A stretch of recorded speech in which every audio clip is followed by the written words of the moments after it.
What's up everyone, King Cobra 73 here, back again with more College Football 25.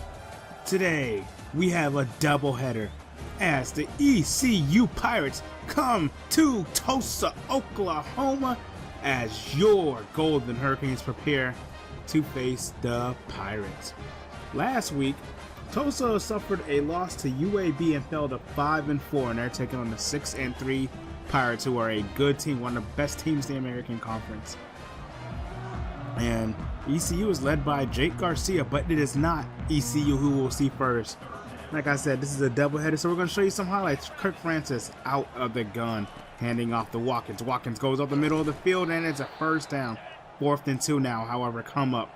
And they're going to hand off to Watkins again, and Watkins gets the first down. Now, a quick 3rd and 9 after that 4th down conversion. Francis in a pocket, and it's intercepted.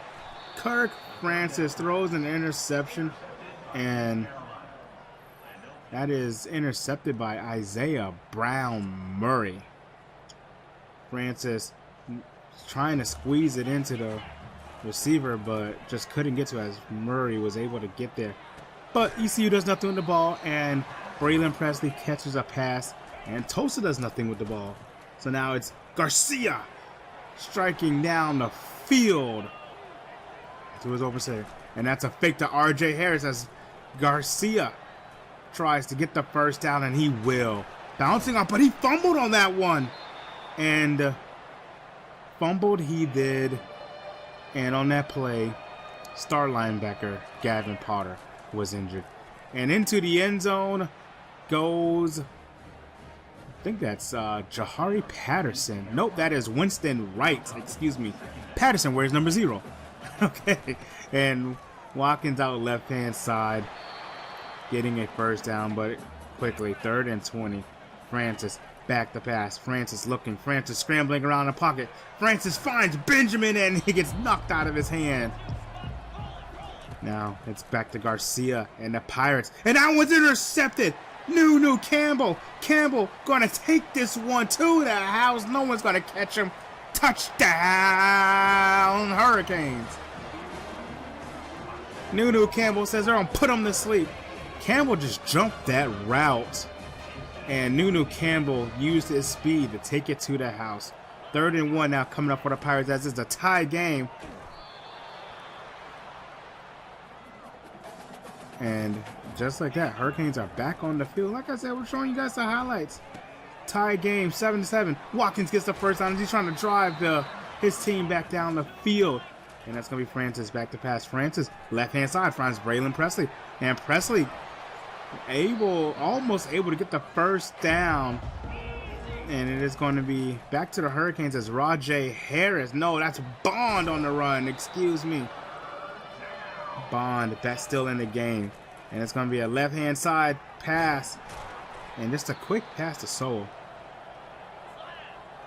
And it's going to be Garcia back to pass again. Garcia looking towards the end zone. Chase Sowell burns Nunu Campbell. And now it's Chase Sowell's time to mock Nunu Campbell and say he's going to put him to sleep. And that would bring us to just about the half, as ECU just went up 14-7. However, Tulsa's going to try to get the ball down the field before halftime, and it's intercepted. That is Nash on the interception, and Nash breaks the tackle of Anthony Watkins, and Nash keeping it to the right-hand side to the edge, and Nash gets into the end zone after a 50-yard pick six. And just like that, before halftime, they go up 21-7, and that's the score we go into half. And Tulsa finds themselves down in a deeper hole, but Tulsa does get the ball back at the half. But Tulsa finds themselves in a hole that they didn't expect to find themselves in. Just like last week, Francis is crumbling before our eyes. He's thrown 2 interceptions in this one to Brown Murphy and Nash, and I'm not sure if they have him on a short leash this week. based on his play last week, as both quarterbacks threw for 4 interceptions in that miserable loss to UAB. But it was not a good week last week. We skip ahead in the third quarter as that's going to be Patterson on the play. As we skip ahead in the third quarter, ECU gets a field goal. It's 24-7.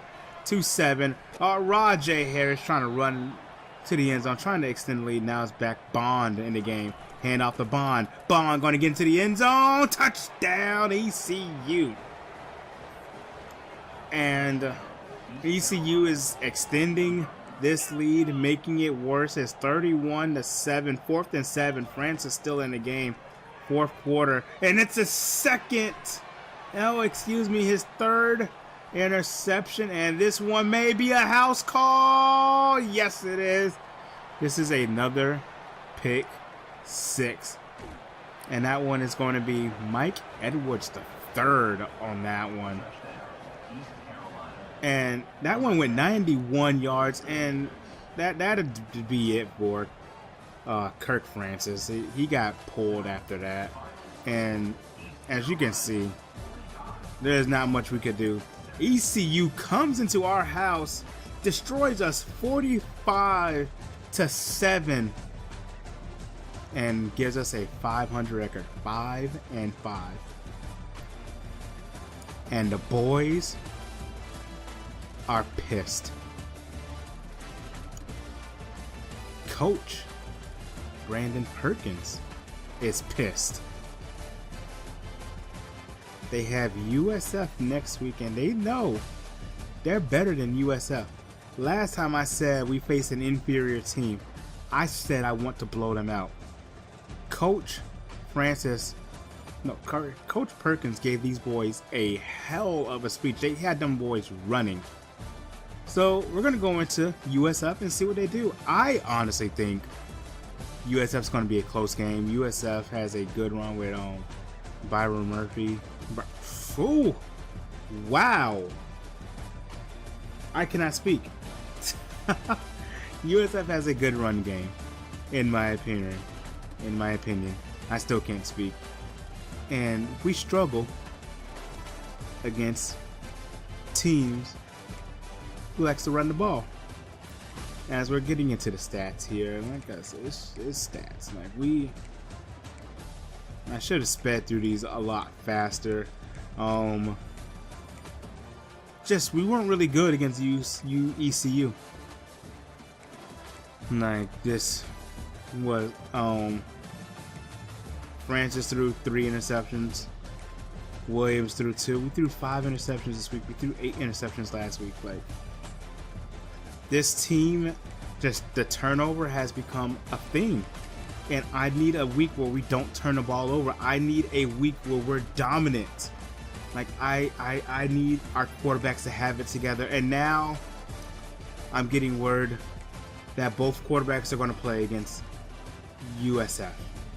No set starter.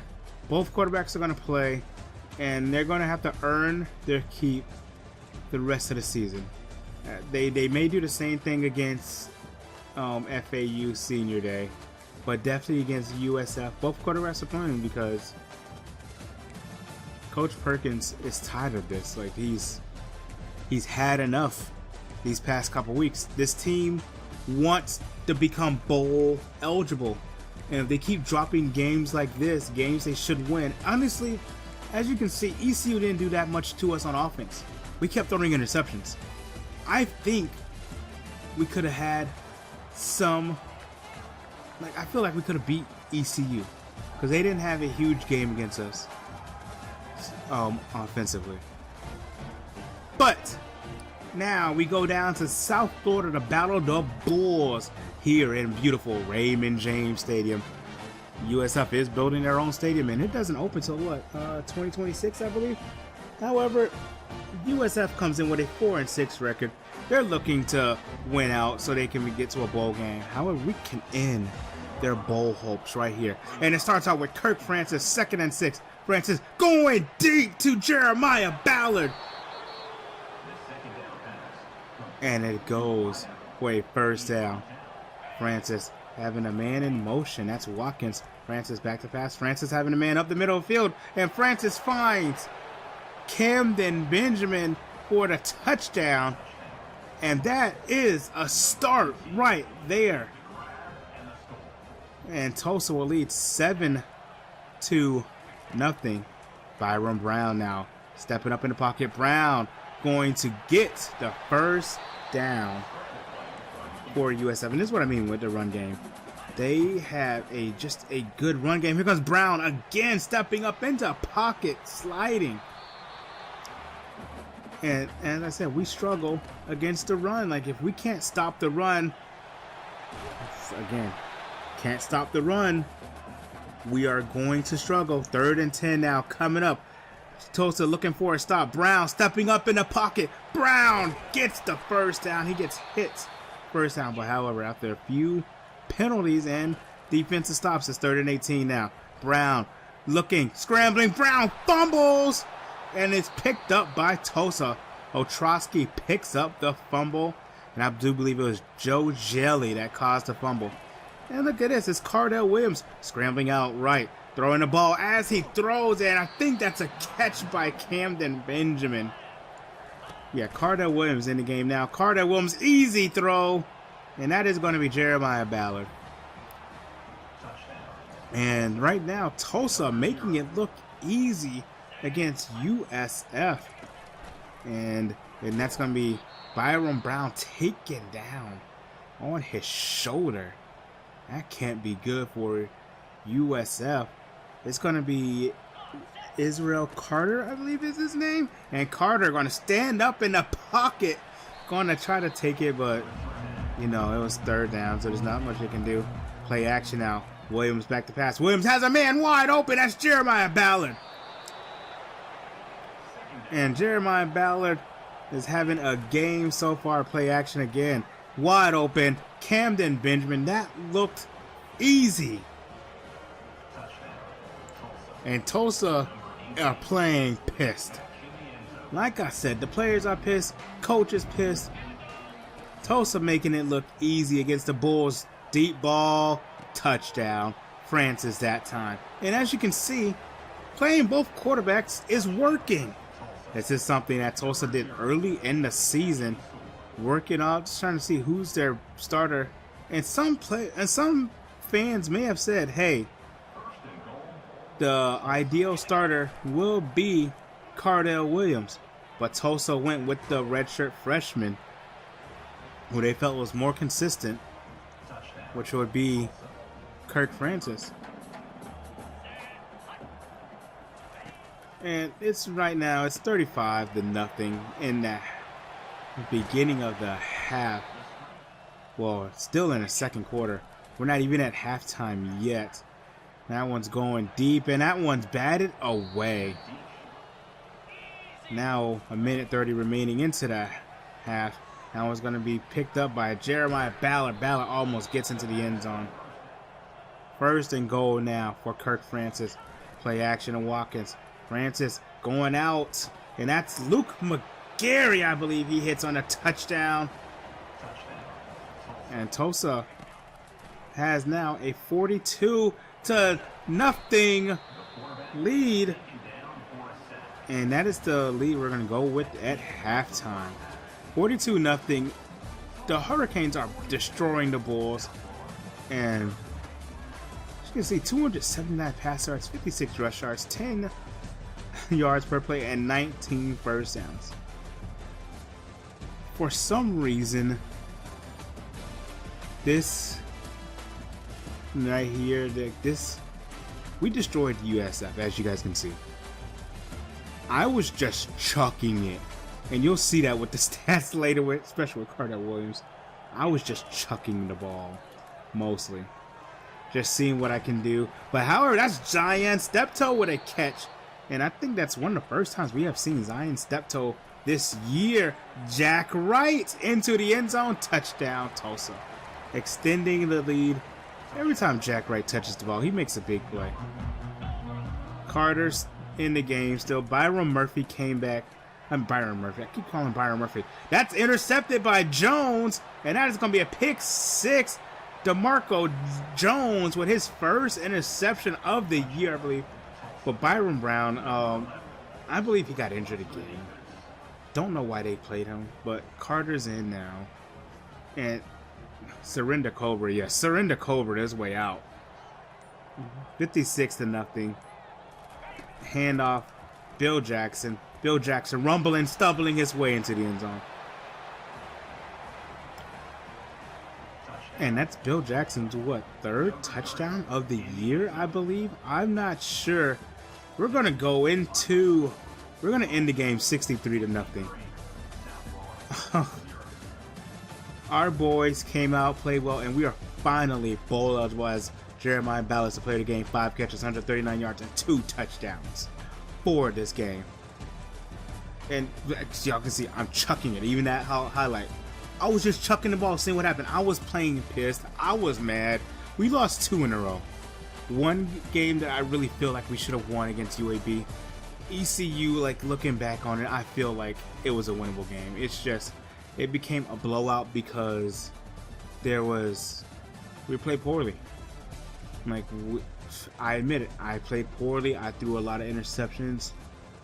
I should have just stayed calm and played my type of game. This game, I was just throwing it up and seeing what could happen. And, you know, good things happen in this one. I don't know if USF's DBs are bad or anything. I think USF has a decent team, but we were just on one different, man. Like, when it's your day, it's your day. You don't question it. Am I right? Now, you don't question it. It's just like, hey, this is our game. It's our day. That's what this was. It was our game. It was our game. It was our day. We blow them out. We're finally bowl eligible. Next week will be senior day. There has been no decision on a starting quarterback or if both quarterbacks will play. I know I said in the previous game, they're even considering it. They are considering it. We will see what happens as some of our seniors, Anthony Watkins, Camden Benjamin, Gavin Potter would have been there. Gavin Potter is injured. Potter is out for the year. Dislocated elbow. We'll be without Gavin Potter for the rest of the season. Zach Marcheselli, Gavin Potter's high school teammate, is a senior. It'll be his last game of the year. This game will have a lot riding on it. Miles Jackson's last game. I just want the seniors to do well. I want us to play a clean game against FAU. It's winnable. We're 6-5, and I want us to go to 7-5 to end the year. As Austin Kennedy wins off the National Defensive Player of the Week and American Defensive Player of the Week. Let's go and beat FAU. Subscribe for more content and like if you enjoyed the video.